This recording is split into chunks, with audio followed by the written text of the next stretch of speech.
Praise the Lord. லேவியராகமம் 26ஆம் அதிகாரம் 42ஆம் வசனம்.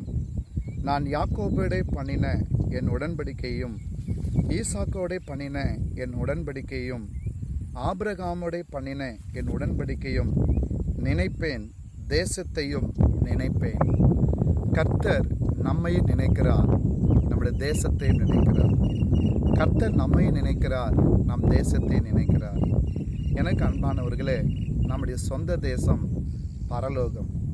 இந்த பூமியிலே கொஞ்ச காலம் வாழும்படி தேவன் நம்மை தெரிந்து கொண்டு அவரோடு பயணிக்க நித்திய வாழ்விற்கான ஒரு அழைப்பை கொடுத்தார். ஆபிரகாமோடு ஆண்டவர் உடன்படிக்கை பண்ணேன் என்று சொல்வதற்கு முன்பாக இங்கு முதலாவது யாக்கோபோடே பண்ணின உடன்படிக்கை என்று இந்த வசனம் ஆரம்பிக்கிறது.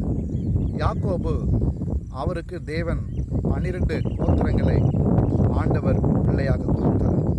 எனக்கு அன்பானவர்களே, தேவன் உங்களை குறித்து என்னை குறித்து வைத்திருக்கிற திட்டம் மிகப்பெரிய திட்டம். கவனன்ட் உடன்படிக்கைக்குள்ள வரும்போது தான் தேவன் யார் என்பதை புரிந்து கொள்ள முடியும்.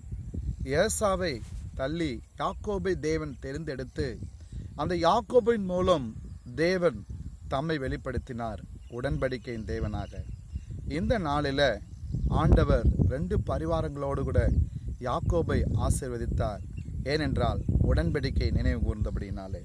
இந்த புதிய நாளிலும் கர்த்தர் யாக்கோபிட பண்ணின உடன்படிக்கையை இங்கு சொன்ன பின்பு ஈசாக்கோட பண்ணின உடன்படிக்கை என்று சொல்லுகிறார். பஞ்சகாலத்தில் ஈசாக்கு விதை விதைத்த போது 100 மடங்கு கர்த்தர் ஈசாக்குக்கு பலன் கொடுக்க உதவி செய்தார். உடன்படிக்கைக்குள்ளே வரும்போது நம்முடைய புற சூழ்நிலை பற்றி ஒரு நாளும் கவலைப்படக்கூடாது. நம்முடைய தேவைகளை குறித்து கவலைப்படக்கூடாது. நமக்கு வரக்கூடிய எதிர்மறையான சூழ்நிலை குறித்து கவலைப்படவே கூடாது. தேசமே பஞ்சத்தில் இருந்த நேரத்தில் கர்த்தர் ஈசாக்குக்கு மட்டும் ஈசாக்கின் விதைக்கு 100 மடங்கு ஆண்டவர் பலன் கொடுத்தார். உங்கள் வாழ்க்கையிலும் ஆண்டவர் அதை செய்வார். ஒருவேளை பணம் இல்லாத சூழ்நிலை இருக்கலாம், நெருக்கடியான சூழ்நிலை இருக்கலாம்.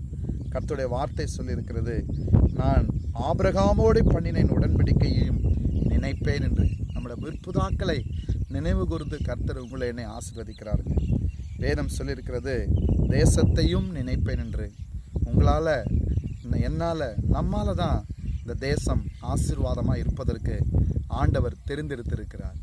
எனவே அந்த உடன்படிக்கையின் தேவன் சிலுவையினால் உங்களை என்னையும் அவர் தம்முடைய சொந்த ரத்தத்தை இயேசு நமக்காக சிந்தி நம்ம மீட்டு எடுத்தார். எல்லா அனுகூலமும் அந்த சிலுவைக்குள் வரும்போது அந்த உடன்படிக்கையின் ஆசீர்வாதத்துக்குள்ளாய் வர முடியும். அது நித்திய வாழ்வு, நித்திய அழைப்பு, நித்திய ஆசீர்வாதம். இந்த ஆசீர்வாதத்தினாலே கர்த்தர் உங்களை என்னை நிரப்புவாராக. ஜெபிப்போமா. நல்ல பிதாவே, நீர் கொடுத்த இந்த நல்ல வார்த்தைக்காக நன்றி. ஆண்டவரே, உங்களுடைய வார்த்தையினாலே ஒவ்வொருவரையும் நினைவு கூர்ந்து ஆசீர்வதிக்கிற தேவன். உங்கள் மகிமை, உங்கள் பிரசன்னம், உங்களுடைய ஆளுகை ஒவ்வொருவரையும் தாங்கப்படி ஜெபிக்கிறேன். நன்மையால் நிரப்புங்க, கிருபையினால் மூடிக்கொள்ளுங்க. இயேசுவின் இன்ப நாமத்தில் ஜெபிக்கிறோம்.